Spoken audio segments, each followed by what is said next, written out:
السلام عليكم ورحمة الله وبركاته. بسم الله الرحمن الرحيم. الحمد لله رب العالمين، والصلاة والسلام على أشرف المرسلين وآل كل وصحابة أجمعين. الصلاة والسلام عليك يا سيدنا يا رسول الله. خذ بأيدينا قلت هيلتنا ذركنا. ഏറ്റവും സ്നേഹാദരവുകൾ നിറഞ്ഞ സഹോദരി സഹോദരന്മാരെ, പ്രിയപ്പെട്ട വിദ്യാർത്ഥിനികളെ, മാന്യ ശ്രോതാക്കളെ, റഹ്മുറാഹിമായ റബ്ബുൽ ഇസ്സത്ത് എല്ലാവിധ മാനസികവും ശാരീരികവും സാമ്പത്തികവും സാമൂഹികവുമായ എല്ലാ പ്രതിസന്ധികളിൽ നിന്നും, പ്രയാസങ്ങളിൽ നിന്നും, ബുദ്ധിമുട്ടുകളിൽ നിന്നും പരിപൂർണമായ പരിഹാരവും സലാമത്തും നൽകി നമ്മയും നമ്മോട് ബന്ധപ്പെട്ടവരെയും അനുഗ്രഹിക്കുമാറാവട്ടെ. എല്ലാവിധ രോഗങ്ങൾക്കും അല്ലാഹു തആല പരിപൂർണ ശമനം നൽകുമാറാവട്ടെ. അല്ലാഹു അവൻ പൊരുത്തപ്പെട്ട ആഫിയത്തുള്ള ദീർഘായുസ് നൽകി നമ്മയും നമ്മോട് ബന്ധപ്പെട്ടവരെയും അനുഗ്രഹിക്കുമാറാവട്ടെ. ഉപകാരപ്രദമായ അറിവുകൾ ലഭിക്കാൻ ഈ ചാനൽ സബ്സ്ക്രൈബ് ചെയ്യണമെന്ന് എല്ലാവരോടും ഓർമ്മപ്പെടുത്തുന്നു. പ്രിയപ്പെട്ടവരെ, പലരുടെയും ജീവിതത്തിൽ ഏറ്റവും കൂടുതൽ പ്രയാസം അനുഭവിക്കുന്ന ഒരു പ്രശ്നമാണ് വസ്വാസി എന്നുള്ളത്. വസ്വാസി എന്നുള്ളത് പൈശാചികമായി ഉണ്ടാകാം, നമ്മുടെ മനസ്സിൻ്റെ ദുർബോധനങ്ങളെ കൊണ്ട് ഉണ്ടാവാം. ഈ രണ്ട് രീതിയിലുമുള്ള വസ്വാസ് വിശുദ്ധ ഖുർആനിലെ സൂറത്ത് നാസിലൂടെ അല്ലാഹു റബ്ബുൽ ഇസ്സത്ത് നമുക്ക് പഠിപ്പിച്ചു തരുന്നുണ്ട്. മിൻ ശർറിൽ വസ്വാസിൽ ഖന്നാസ് അല്ലദീ യുവസ്വിസു ഫീ സുദൂരിൻ നാസ് മിനൽ ജിന്നത്തി വന്നാസ്.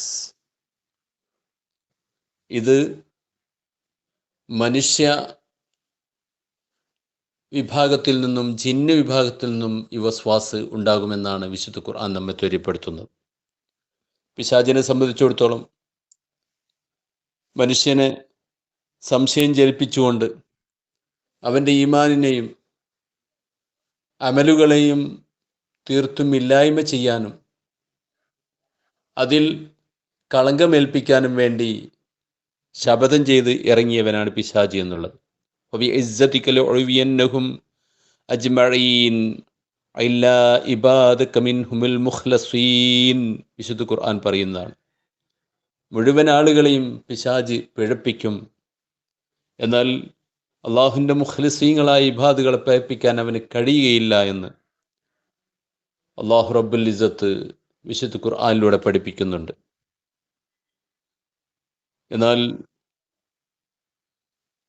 ജിന്നുകൾപ്പെട്ട പിശാചുകൾപ്പെട്ട ശൈത്താന്മാരുടെ വസ്വാസ് കൊണ്ട് മനുഷ്യനിൽ ഒരുപാട് പ്രയാസങ്ങൾ ഉണ്ടാക്കാൻ സാധിക്കുന്നു. വസ്വാസ് കൊണ്ട് അവൻ്റെ പ്രവർത്തനങ്ങൾ, അവൻ്റെ ഇബാദത്തുകൾ, അവൻ്റെ ജോലികൾ, മറ്റ് എല്ലാ വിഷയത്തിലും ഇതുകൊണ്ട് വളരെ കൂടുതൽ പ്രയാസം സൃഷ്ടിക്കുകയും തടസ്സം നേരിടുകയും മാനസികമായും ശാരീരികമായും തളർത്തി കളയുകയും ചെയ്യുന്ന എത്രയോ സംഭവങ്ങൾ നമുക്ക് കാണാൻ സാധിക്കും.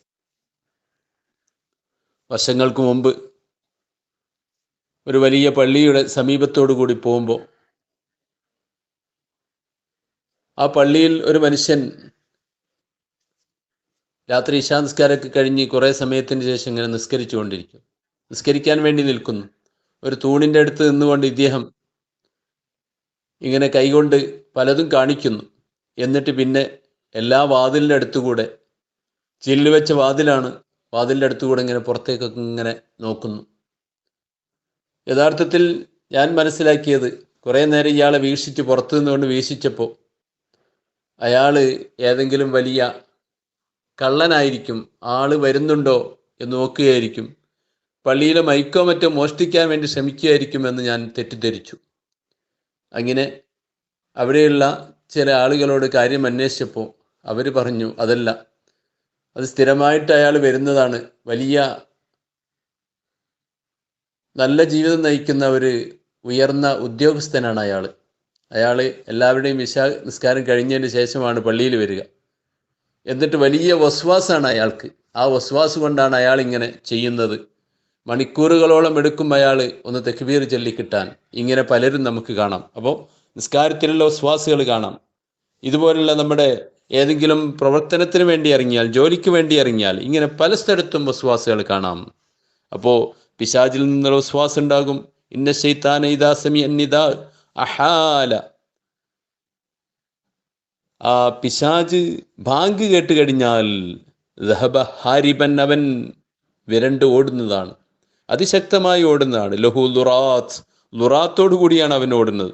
താലായിസ്മ സൗത്തുഹു, അങ്ങനെ ബാങ്കിൻ്റെ ആ ശബ്ദം കേൾക്കുന്നത് വരെ അവൻ ഓടി ദൂരമറിയും. വൈദാ സക്കത്ത, അങ്ങനെ ബാങ്കൊക്കെ അടങ്ങിക്കഴിഞ്ഞാൽ റജ, അവൻ വരികയും ഫവസ്വസ, അവൻ ജനങ്ങളിൽ വസ്വാസ് ഉണ്ടാക്കുകയും ചെയ്യുമെന്ന് ഹദീസിൽ കാണാം. ഇത് ഇക്കാമത്തിൻ്റെയും സമയത്തും അങ്ങനെ തന്നെയാണ്. അവൻ ദൂരെ പോകുന്നു, എന്നിട്ട് ഇക്കാമത്ത് അടങ്ങിക്കഴിഞ്ഞാൽ വീണ്ടും വരും, ഫവസ്വസ, അവൻ വസ്വാസ് ഉണ്ടാക്കുന്നു എന്ന് റവാഹു ശൈഖൈൻ, ഇമാം ബുഖാരിയും മുസ്ലിമും റിപ്പോർട്ട് ചെയ്ത ഹദീസിൽ ഈ സംഭവം നമുക്ക് കാണാൻ സാധിക്കും. ഇങ്ങനെ വസ്വാസ് ജനിപ്പിക്കുക എന്നുള്ളതാണ് പിശാചിൻ്റെ പ്രവർത്തനം. ഇതിൽ നിന്ന് നമുക്ക് രക്ഷ നേടാൻ, അങ്ങനെ നേടിയിട്ടില്ലെങ്കിൽ നമ്മുടെ ഇബാദത്ത് മുഴുവനും ബാത്തിലാകുന്നു. ചില ആളുകൾ ളുഹറിന് ചിലപ്പോൾ ഉളുവെടുക്കാൻ തുടങ്ങും, പക്ഷേ അസർ വരെ ചിലപ്പോൾ ഉളുവെടുക്കുന്ന ആളുകൾ. ചില ആളുകൾക്ക് സാധാരണ വെള്ളത്തിൽ നിന്നൊന്നും പറ്റൂല, ഹൗദിൻ്റെ ഏറ്റവും അടിയിലുള്ള വെള്ളമാണ് വേണ്ടത്. അതുപോലെ തന്നെ പലരെയും നമുക്ക് കാണാം, കുളിക്കാനും അതുപോലെ തന്നെ മറ്റ് പ്രവർത്തനങ്ങൾക്കും വലിയ വസ്വാസാണ്. അവർക്ക് വലിയ കുളങ്ങളിൽ അതുപോലെ തന്നെ പുഴയിലൊക്കെ ഇറങ്ങി കുളിച്ചാലേ അവർക്ക് കുളിയാവുകയുള്ളൂ. ഇങ്ങനെയുള്ള അനാവശ്യമായ വസ്വാസുകൾ, സംശയങ്ങൾ, ഇതുകൊണ്ട് അവരുടെ ജീവിതം മുഴുവനും താറുമാറാകുകയും സമയം മുഴുവനും നഷ്ടപ്പെടുകയും അവരുടെ ഇബാദത്ത് മുഴുവനും ബാത്തിലാവുകയും ചെയ്യുന്ന അവസ്ഥയിലേക്ക് എത്തുകയാണ്. ഇങ്ങനെയുള്ള മാനസികമായ ഒരു വിഭ്രാന്തിയിലേക്കും പ്രയാസത്തിലേക്കും അവർ എത്തുകയും ചെയ്യും ഈ വസ്വാസ് കൊണ്ട്. അതുകൊണ്ട് ഇത്തരം വസ്വാസുകൾ നീക്കിട്ടൽ, ഇത്തരം വസ്വാസുകൾ നിരക്ഷ നേടൽ നമുക്ക് അനിവാര്യമാണ്, അത്യാവശ്യമാണ്. എന്തിന്? നമ്മുടെ വിശ്വാസം ശരിയാവാൻ. വിശ്വാസത്തിൻ്റെ കാര്യത്തിലും ഇങ്ങനെ നോക്കിയാൽ നമുക്ക് കാണാൻ സാധിക്കും.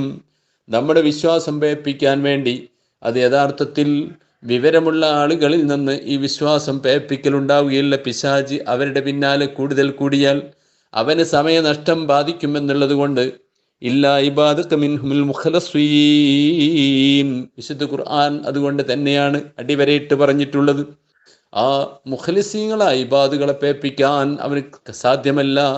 അതുകൊണ്ടാണ് ഒരു ആബിദായ മനുഷ്യൻ, ഒരു പണ്ഡിതനായ മനുഷ്യൻ 100 ആബിദിനേക്കാളും പിശാചിന് ഏറ്റവും കൂടുതൽ പ്രയാസം സൃഷ്ടിക്കുന്നതാണെന്ന്. വലിയൊരു പണ്ഡിതൻ, ആ പണ്ഡിതനെ പേപ്പിക്കൽ 100 ആബിദായ മനുഷ്യന്മാരെ പേപ്പിക്കുന്നതിനേക്കാളും, അല്ലെങ്കിൽ 1000 ആബിദിനേക്കാൾ പേപ്പിക്കുന്നതിനേക്കാളും അവർ വലിയ പ്രയാസം സൃഷ്ടിക്കും. അൽഫ് ആബിദ്.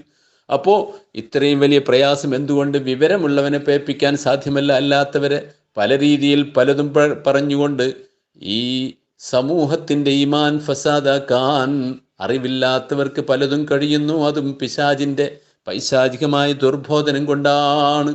അതുകൊണ്ട് നാം ആദ്യമായി പിശാചിൻ്റെ ദുർബോധനത്തിൽ രക്ഷപ്പെടാൻ വേണ്ടി ശ്രമിക്കേണ്ടത് അറിവ് നേടലിൽ കൂടെയാണ്. നമ്മുടെ വിശ്വാസം ശരിയാക്കുക, നമ്മുടെ കർമ്മങ്ങൾ ശരിയാക്കുക, നമ്മുടെ നിയ്യത്ത് എങ്ങനെയാണ് ചെയ്യേണ്ടത് എന്ന് ശരിക്കും മനസ്സിലാക്കിക്കൊണ്ട് നിയ്യത്ത് വെച്ചുകൊണ്ട് പഠിക്കുക.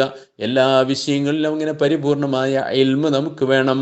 ഒരു കച്ചവടമാണെങ്കിൽ ആ കച്ചവടത്തിനെ കുറിച്ച് അറിവ് വേണം. മറ്റ് വിഷയങ്ങളെക്കുറിച്ച് നമുക്ക് അറിവുണ്ടാകുമ്പോൾ പിശാചിനും മറ്റുള്ളവർക്കും നമ്മെ പേപ്പിക്കാൻ സാധ്യമല്ല.